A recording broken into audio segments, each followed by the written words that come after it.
Ito guys ay marinated pork adobo kat. Siyempre hindi mawala ang gulay. Itong sitaw.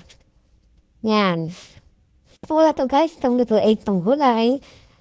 Ayan, mag-isa muna tayo dito ng sibuyas, bawang at saka ginising na kaning baboy.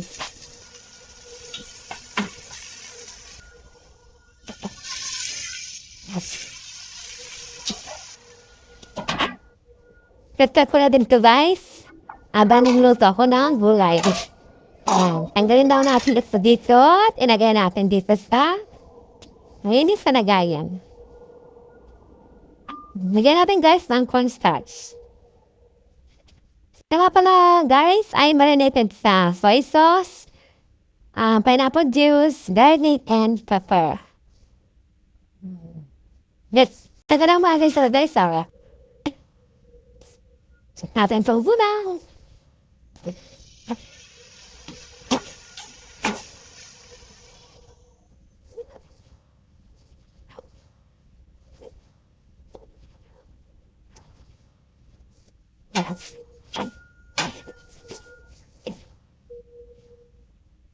Taste natin ito guys.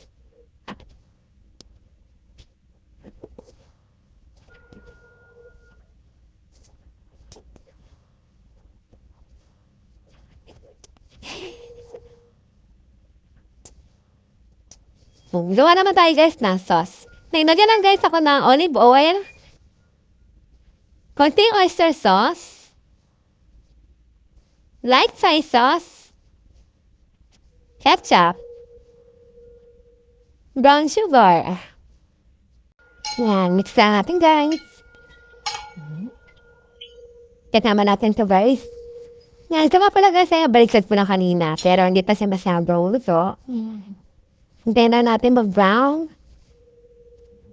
Yan, luto na guys. Tanggalin na natin. Yan guys, lagyan natin yung sauce. Lagyan na natin.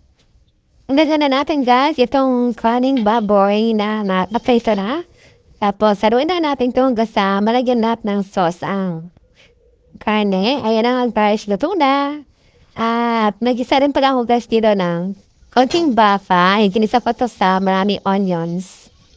Yan, sa garlic. Tapos, sinayok siya ng oyster sauce at saka paminta. Ayan. Ano guys? Lutuin natin guys ito. Isang steak. Di ako nga pala ito na salt and pepper.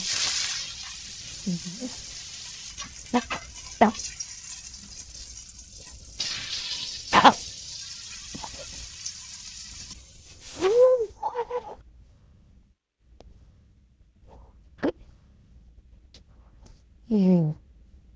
Kain guys!